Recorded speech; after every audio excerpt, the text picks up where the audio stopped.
ఓం శ్రీ గురుభ్యో నమ. వాగర్ధావి సంప్రోక్తో వాగర్ధ ప్రతిపత్తే జగతో పితరం వందే పార్వతీ పరమేశ్వరో వ్యాసాయ విష్ణురూపాయ వ్యాసరూపాయ విష్ణవే నమో వై బ్రహ్మనిధి వాసిష్ఠాయ నమో నమ. గురు బ్రహ్మ గురు విష్ణు గురుదేవో మహేశ్వర గురు సాక్షాత్ పరబ్రహ్మ తస్మై శ్రీ గురవే నమ. ఓం శ్రీ మాత్రే నమ. బుధగ్రహము అంటే బుధుడు బుద్ధిని ప్రసాదించే గ్రహం అంటారు. ఈ బుధగ్రహం వల్ల ఆలోచనలు ప్రణాళికలు సరైన సమయంలో సరైన నిర్ణయాలు తీసుకోవటము, మనకి భగవంతుడి జీవితంలో ఆరోగ్యపరంగా ఇబ్బందులు కలుగుతున్నాయంటే ఒక హింట్ ఇస్తుంటేట. అంటే ప్రతిదీ కూడా మనకు సిక్స్త్ సెన్స్ అంటాం మనం. చాలా ఇంపార్టెంట్ ప్లానెట్ ఏమిటి అంటే నవగ్రహాల్లో బుధుడు. అంటే మనం ఎంత చదువుకున్నా కూడా ప్రాపంచిక జ్ఞానం అనేది తెలుసుకోవాలి. అంటే మనం ఏం చేస్తున్నాం, ఏం చేయట్లేదు, ఎలా నడవాలి అనే తెలపగలిగేదే బుధుడు. అంటే బుద్ధిని వికసించుకోవాలి, బుద్ధి అనుకూలంగా ఉంటేనే అనుకూలంగా ఉంటుంది అని అర్థం. ఇక్కడ బుధుడు ఫిబ్రవరి 3వ తారీఖు నుంచి రాత్రి 9:52 బుధుడు కుంభరాశిలో సంచారం చేస్తాడు. రమారమి ఏప్రిల్ 11వ తారీఖు వరకు కూడా ఉంటాడు ఇక్కడ. అంటే బుధగ్రహం ఏమిటి? ఫిబ్రవరి, మార్చి, ఏప్రిల్ అంటే ఎక్కువ రోజుల పాటు బుధుడు కుంభరాశిలో సంచారం చేస్తాడు. ఈ కుంభరాశిలో సంచారం చేసేటప్పుడు ఎలాంటి ఫలితాలు జరగబోతున్నాయి అనేది, కుంభరాశిలో బుధుడు ఉండి అందులో మళ్ళీ బుధుడు కూడా వక్రారంభం అవుతుంది. అంటే ఫిబ్రవరి 26 నుంచి వక్రస్థితిలో కూడా ఉంటాడు. అంటే వక్రస్థితిలో జరగటము, కుంభంలో ఉండటం వల్ల ఎలాంటి ఫలితాలు జరగబోతున్నాయి, ఎలాంటి నిర్ణయాలు తీసుకోబోతున్నారు, ద్వాదశ రాశులకు మనం తెలుసుకుందాం. సింహరాశి వారికి బుధుడి యొక్క ప్రభావం ఏ విధంగా ఉండబోతుంది? కుంభరాశిలో సంచారం చేయటం వల్ల వివాహాది శుభ కార్యక్రమాల్లో పాల్గొనే అవకాశాలు బాగా ఎక్కువ ఉండటం ఒకటి. దాని తర్వాత అనుకూలమైన పరిస్థితులు బాగా రావటం, ప్రతి విషయంలో కూడా సర్వత్రా విజయం లభించడం, ఉద్యోగంలో ప్రమోషన్లు, వ్యాపార పరంగా అనుకూలంగా ఉండటం, భార్యాభర్తల మధ్య అభిప్రాయ భేదాలు రాకుండా చూసుకోవాలి. మనస్పర్ధలు, శరీరంలో బలహీనత బాగా పెరగటం ఒకటి. అనవసరమైన విషయాలు చికాకులు కలగకుండా చూసుకోండి. అలానే అధికారుల యొక్క ఒత్తిడి, జాయింట్ వ్యాపారులతోటి కూడా కొంత నమ్మకం అనేది కోల్పోయే అవకాశాలు ఎక్కువ ఉంటాయి. కాబట్టి ఇలాంటి నమ్మకాన్ని పెంచుకోండి. భార్యాభర్తల మధ్యలో నమ్మకాన్ని పెంచుకోండి అనగా గురువుగారు చెప్పంగా నమ్మకాన్ని పెంచుకోవటం కాదు, ఇక్కడ మంచేదో చెడేదో అనేది చూసుకోండి. భార్యాభర్తల మధ్య చికాకులు కలగకుండా చూసుకోవడం చాలా ఇంపార్టెంట్. అంటే ఇవన్నీ కూడా అనుసరించాలి. నేను కొన్ని రెమెడీస్ చెప్పబోతున్నా, ఆ రెమెడీస్ మీరు పాటించండి, మీకు మంచి జరిగే అవకాశాలు ఖచ్చితంగా ఉంటాయి. బుధగ్రహం అనుకూలంగా లేని వాళ్ళు, బుధుడు గోచారరీత్యా 2, 4, 6, 11 స్థానాల్లో మంచి చేస్తాడు బుధగ్రహము. ఈ బుధగ్రహం వల్ల వాణిజ్యము, వ్యాపారము, అలానే డెవలప్మెంట్ స్కిల్స్, లైఫ్ని ఎలా ప్రణాళికాబద్ధంగా వేసుకోవాలి, ఎలా ప్రణాళికలు మనం అనుసరించాలి చెప్పగలిగే గ్రహమే బుధుడు. అంటే బుధారిష్టేత్ సంప్రాప్తే బుధ పూజాంచకారయేత్ బుధ ధ్యానం ప్రవక్ష్యామి బుద్ధి పీడోపశాంతే అంటారు. అంటే బుద్ధి, సరైన బుద్ధి ఉండాలి, వ్యసనాలకు బానిస కాకూడదు, ఏం చేస్తున్నామో తెలుసుకోవాలి. స్త్రీయ లోపం పెరుగుట పెద్ద విద్య, లోపం ఎరిగిన వాడే పూర్ణవుతాడు. అంటే బుధుడు చాలా ఇంపార్టెంట్. అయితే ఈ మధ్యకాలంలో మన వాళ్ళు చేసే చాలా తప్పులు ఉన్నాయండి. ఒక జాతకాన్ని చూపించుకునేటప్పుడు ఒక గురువు గారి దగ్గరికి వెళ్ళినప్పుడు గురువుగారు నిజాన్ని చెప్పండి అనేది చాలా ఇంపార్టెంట్ ఇక్కడ. ఈ మధ్యకాలంలో చాలామంది కూడా ఏంటంటే పాపం నెగిటివ్ని వినట్లేదు. నెగిటివ్ అంటే చాలా ఇష్టం ఉండదు, వాళ్ళు చాలా ఆమడ దూరంలో ఉంటున్నారు. పాజిటివ్ చెప్పి జ్యోతిష్యులు పొగిడితే ఆ ఆస్ట్రాలజీ చాలా మంచివాడు. అంటే ఎందుకంటే ఆస్ట్రాలజీలో మీరు కన్సల్టింగ్ ఫీజు ఇవ్వటం, మన ఇంటి పక్కన వాళ్ళదే పొగడమని చెబితే పొగుడతారు. మన ఇంట్లో భార్యాభర్తలు వాడు భర్తని చెప్తే భార్య పొగుడతారు, భార్య చెబితే భర్త పొగుడతాడు. ఆస్ట్రాలజీని అప్రోచ్ చేయాల్సిన అవసరం లేదు.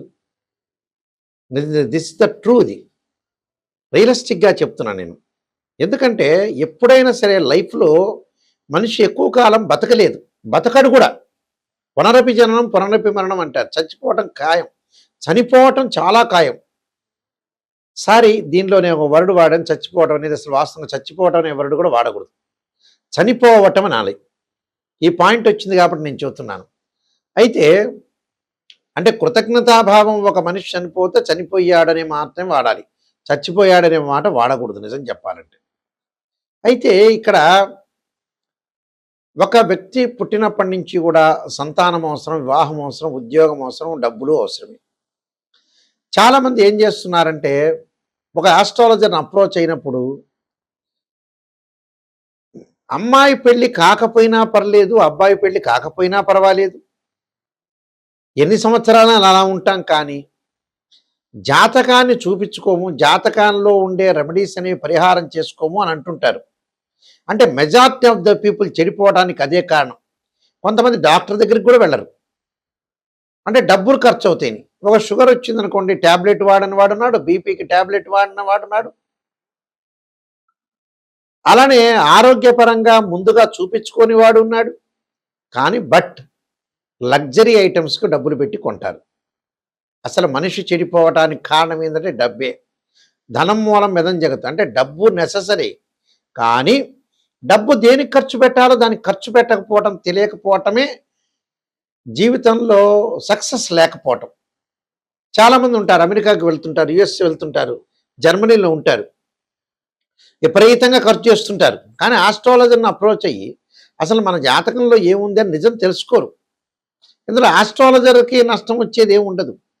వాళ్ళు మోసం చేసుకున్నట్టు, అంటే వాళ్ళ జీవితాన్ని వాళ్ళు మోసం చేసుకున్నట్టు.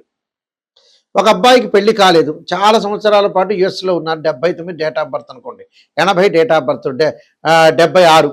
ఇంకా అతను ఆలోచన చేస్తుంటాడు. అంటే మ్యారేజ్ బ్యూరోకి కూడా డబ్బులు కట్టకుండా ఏం చేస్తాడండి ఆ డబ్బులు? మొగుడు పెళ్ళాం ఇద్దరు భార్యాభర్తలు పెళ్లి చేసుకుంటారు, వధువు వరుడు పెళ్లి చేసుకున్న తర్వాత సంతానానికి ఆలోచన చేస్తుంటారు. డాక్టర్ని అప్రోచ్ చేయాలంటే సంతానానికి ఇంత ఖర్చు అవుతుంది, 1-2 లక్షలు ఖర్చు అవుతుందని ఉద్దేశంతో డాక్టర్ దగ్గరికి వెళ్ళరు. కానీ బిజీ షెడ్యూల్ ఉంటుంది, డబ్బులు సంపాదిస్తారు. ఆ డబ్బంతా ఎక్కడ పోయాలి? అంటే ప్రాపంచిక జ్ఞానం తెలవట్లేదు వీళ్ళకి.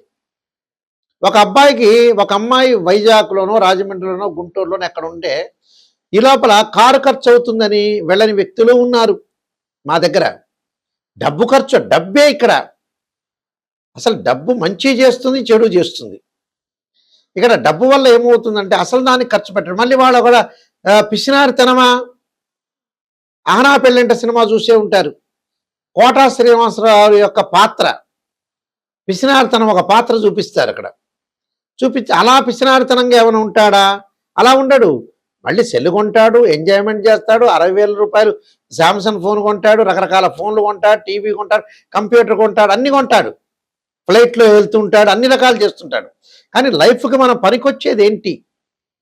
ఈ లోపల అప్పులు ఇస్తుంటాడు, వేరే వాడికి అప్పులు ఇస్తుంటాడు, కొన్ని కోట్ల రూపాయలు పోగొట్టుకుంటాడు, లక్షల రూపాయలు పోగొట్టుకుంటాడు, వ్యసనాలకు బానిస అవుతాడు. ఇవన్నీ చేస్తాడు మనిషి. అంటే ఇవన్నీ మనిషి డబ్బుని పెట్టి ఏం చేయాలో అర్థం కావట్లే. మనం మంచి విషయానికి డబ్బు ఖర్చు పెట్టాలండి, ఒక డాక్టర్ని ఖర్చు పెట్టాలి, ఒక మ్యారేజ్ బ్యూరోకి డబ్బులు ఇవ్వాలి, ఒక దూర ప్రయాణం చేయాలి. మంచి అనేది ఎప్పుడూ కూడా డబ్బిచ్చి కొనుక్కోవాలి, చెడు ఎప్పుడు కూడా డబ్బిచ్చి వదులుకోవాలి. అంటే ఇవన్నీ కూడా మీరు గ్రహించండి, రియలిస్టిక్గా గ్రహిస్తేనే. చాలామంది కూడా ఆస్ట్రాలజర్ దగ్గరికి వాళ్ళ దగ్గర వెళ్ళిన తర్వాత ఏం చేస్తుంటారంటే, గురువు గారు నెగిటివ్ చెప్పొద్దండి, పాజిటివ్ చెప్పడం ఒకటి, మేము అన్ని పూజలు చేసామని అబద్ధాలు చెప్పటం. ప్రజల్లో ఎలా ఉందనంటే నిజాన్ని చెప్పట్లేదు. నేను చాలామందిని చూశా. నేను 95 దగ్గర నుంచి ఈ ఫీల్డ్లో చాలా సీనియర్ ఆస్ట్రాలజర్ని, నెంబర్ ఆఫ్ ఆస్ట్రాలజీ బుక్స్ రాశాను. మా నాన్నగారు కూడా ఇంటర్నేషనల్ మెంబరు, మా గ్రాండ్ ఫాదర్ గారు, వీళ్ళందరూ కూడా, మేమంతా కూడా ఇలా ఆస్ట్రాలజీ వేదంలో ఉన్న వ్యక్తులం. నిజాన్ని గ్రహించి నేను రీసెర్చ్ చేశాను, అసలు మనుషులు ఎందుకు బాగుపడట్లేదు అని. నిజంగా మనుషులు ఎందుకు బాగుపడట్లేదు కారణం ఏంటంటే వాళ్ళ తప్పులే. వాళ్ళు నిజాన్ని చెప్పకపోవటం, సరైన విధానాన్ని చేయలేకపోవటం, డబ్బును ఖర్చు పెట్టలేకపోవటం. అంటే ఇవన్నీ కూడా జీవితంలో వీళ్ళు చేయాల్సిన తప్పులు ఏంటంటే వీళ్ళే స్వయంకృత అపరాధం అంటారు. ఇవన్నీ వీళ్ళు చేసే తప్పులే నిజం చెప్పాలంటే. కాబట్టి అలాంటివి చేసుకోవద్దండి. నిజంగా ఆస్ట్రాలజర్ని అప్రోచ్ కావండి. ఎవరైనా సరే, నా స్క్రీన్ మీద స్క్రోలింగ్ నెంబర్ పడుతుంది, ఆ నెంబర్కి మీరు ఫోన్ చేయొచ్చు, డైరెక్ట్గా నాకే వస్తుంది. అయితే నిజాన్ని తెలుసుకునే వ్యక్తులు మాత్రమే నాకు ఫోన్ చేయండి. నేను నెంబర్ ఆఫ్ 15 పుస్తకాలు రాశాను. అలానే కాలసర్పయోగము, కాలసర్పయోగ చంద్రిక, రాహుకేతులు, ఛాయాగ్రహాలు, పుత్ర గణపతి వ్రతము, స్వప్నశాస్త్రము, అలానే జాతక చంద్రిక, వివాహ మార్తాండము, సర్వదేవతా గోత్రలు పార్ట్ 1, పార్ట్ 2, బృహత్ పరిహార సింధు, ఇలాంటి నెంబర్ ఆఫ్ వాస్తు ఆస్ట్రాలజీ సంబంధించిన గ్రంథాలని రాశాను. మీరు వీలైతే www.nayakhande.com nayakhande.in చూడండి. చూసి నిజాన్ని తెలుసుకునే వాళ్ళు మాత్రమే నాకు ఫోన్ చేయండి. అంటే జీవితంలో ఈ నాయకండి గారి దగ్గరికి వెళ్తే నేను బాగుపడతాననే వ్యక్తులు మాత్రమే నాకు ఫోన్ చేయండి. పొగిడే వ్యక్తులు ఎవ్వరు కూడా ఫోన్ చేయొద్దండి. పొగిడే వ్యక్తులు మీ పక్కింటికి డబ్బులు ఇవ్వండి, వాళ్ళు మిమ్మల్ని పొగుడుతారు. ఇలాంటి విషయాలన్నీ కూడా గ్రహించండి. అయితే బుధుడికి సంబంధించిన దోషాలు పరిహారం చేసుకోవచ్చు. బుధ జపము, అలానే ఆదిత్యాది నవగ్రహాల యొక్క ప్రదర్శన బుధవారం కూడా చక్కగా బుధుడి యొక్క హోమం చేయటం ఒకటి. అలానే బుధగ్రహం ఉంటుంది నవగ్రహాల్లో, అంటే పెసలు దానం చేయటం, అలానే గ్రీన్ కలర్ అంటే ఆకుపచ్చని క్లాత్ బట్ట దానం చేయాలి. ఆకుపచ్చని వస్తువులు, ఆకుపచ్చని సంబంధించినవన్నీ కూడా దానం చేయటం ఒకటి. అలానే బుధుడి యొక్క ప్రదర్శనలు చేయటం ఒకటి. విష్ణు సహస్రనామ పాలనం చేసుకోవాలి, లలితా సహస్రనామ పాలనం చేసుకోవాలి. అలానే దానం కూడా చేయటం వల్ల మంచి జరిగే అవకాశాలు ఖచ్చితంగా ఉంటాయి. మీరందరికీ కూడా మంచి జరగని ఆశిస్తూ సర్వే జనా సుఖినో భవంతు.